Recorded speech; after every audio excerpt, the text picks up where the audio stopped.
everyone, and welcome back to another Let's Play of Ultimate Spider-Man. Last time, we were Venom, fighting Electro, trying to save Spider-Man, and now let's see where the story takes us. Guys, I'm almost done with my Dark Deku cosplay, so you're gonna start seeing videos for that. And the reason that's been taking so long is because, well, I just had to film the whole process of it too. So, I know I said this a while back, but I've actually been reading Ultimate Spider-Man. And, I believe I've gotten past the point, like, right here in the comics. I believe this is after, the Ultimate 6 storyline, and that story arc is, like, pretty damn cool, honestly, because, like, Spider-Man is forced to be one of the Sinister Six members, which is really cool, and pretty much then they take Green Goblin / Norman, well, S.H.I.E.L.D. takes him away, and they put him on this boat, out in the middle of nowhere. So that's just some cool context for why he's here right now. At least that's what I believe from what I've read so far. But yeah, I mean, I've been reading Ultimate Spider-Man for probably more so, I think, since September, maybe even earlier. I can't really remember, but like, I'm fully collecting the first run of Ultimate Spider-Man, and I mean, the first volume of it is pretty. I have the hardcover of it, so it's like, I think it's 2 volumes in one, actually, so that's kind of the big thing. This is also one of my favorite missions in this in this game.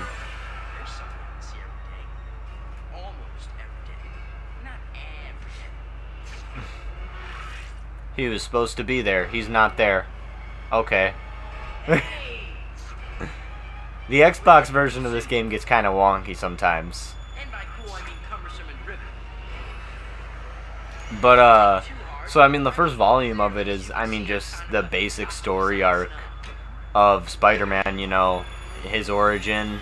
It's wild because the original Amazing Fantasy 15 was, I don't know how many pages, but it was a pretty short comic book. So they expanded it huge, like a lot. Also adding in, like, they added in the introduction of Norman Osborn into it right away. And you kind of, you just get more involved with what, like, you just start understanding the characters more, and before, like, this stuff actually happens. I mean, he gets bitten by the spider pretty quickly, but him discovering his powers and all that, these guys are the same people. Wild. I think some of the coolest things I like is that, I mean, I do like that Peter is, like, angsty in this, because, I mean, what 15-year-old kid wouldn't be after his parents kind of left him at their uncle's doorstep.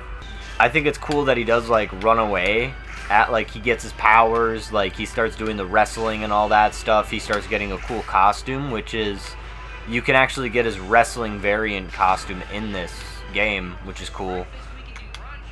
You can also get the Arachno Man, which is a variant of the Spider-Man, the Hollywood thing, because of, like, rights. But I also have, like, an original version that has the Spider-Man Tobey Maguire. Well, I'm getting kind of off track right now, but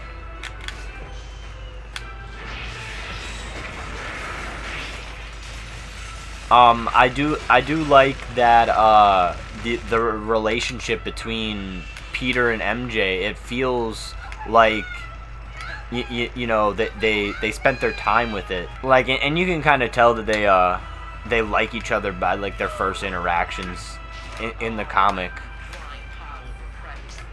I like how they think this is Iron Man, too.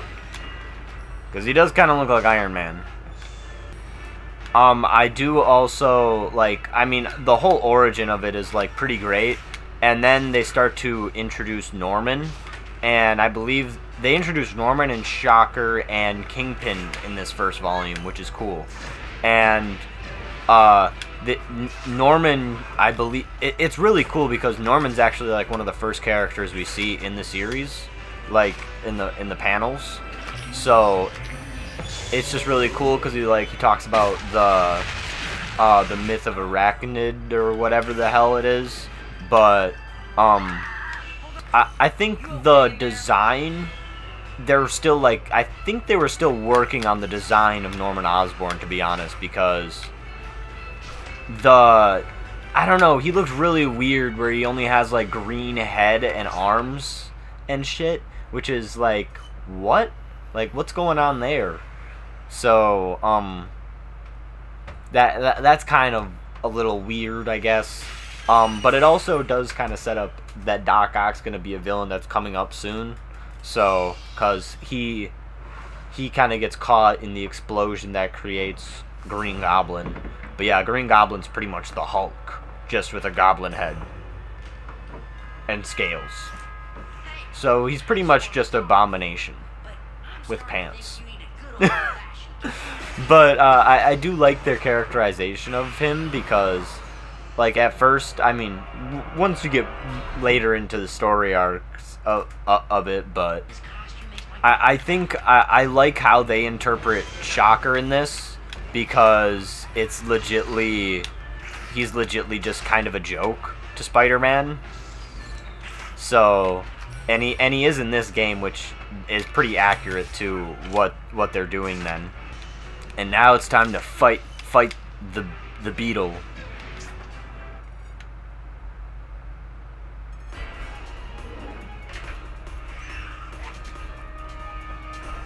You are very irritating. Really? Oh, I like to think I'm more charming than irritating.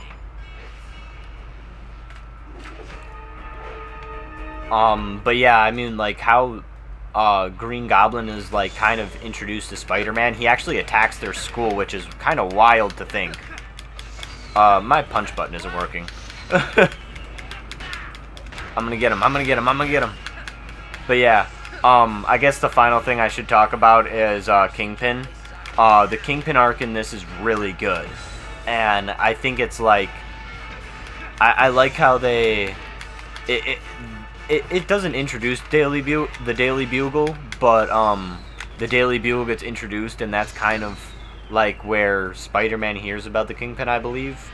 Spider-Man just kind of, he gets framed for some stuff and has to, like, kind of fix it, and it's perfect, like, because, I mean, Spider-Man finally, like, wins. I believe by the end of that arc, Peter and Mary Jane are, like, kind of dating now. So that's also just, like, cool to think that they're finally in a relationship, and that was it was pretty quick too. But I mean, he is still dealing with, like, the death of Uncle Ben and all this stuff at that time too, which is still wacky to think about. Oh God, a lot of the lines that are used in from the comic are actually used in the Amazing Spider-Man 2 game when you fight Kingpin. It's not used as good as in the comic, but I think it still works. This battle is, like, kind of annoying right now, because he's not doing what I want him to do, and I don't even know where the hell he is. When is he gonna start doing the explosions? Alright, I guess it's done now. Where'd he go? Where did he go? No, seriously. That just figures. Hey, But yeah, I would honestly say that of all the arcs that you see in this first volume, at least, I mean, the first 2 volumes that I guess I'm talking about right now, but I'd say out of those volumes, or out of those arcs, I do like the Kingpin arc the most. Because it's like, it feels more so like a classic Spider-Man arc, just kind of modernized. And that's kind of the coolest thing about the Ultimate Universe, is it's a modern interpretation of the universe. So I did get another question from, I believe, Rough Draft Productions. I got a couple questions from him again, but I'm going to be answering this last one and then probably signing off here. Will I be doing all of the Spider-Man games? Yes. That is the plan, is to do all of the Spider-Man games, and, well, at least all the 3D Spider-Man games. The only one I'm not going to be doing is Friend or Foe, because it's kind of more like the Lego Star Wars games, and honestly, I don't know how long I just don't really want to play those games. After this game, I won't be doing Spider-Man 3. I'm going to be doing it after. I want to do Hulk 2003, just to kind of mix it up, give myself something else to play, because I've legitly just been playing Spider-Man games for the past couple months. What did you guys think of this Let's Play in the comments down below? And remember, if you want any of your questions read out on the Let's Plays, remember to leave them down below in the comments and I'll get to them in the later Let's Plays. Remember to leave a like on the video and remember to hit that subscribe button because the subscribe button's going to be waiting for everyone. Deuces, y'all.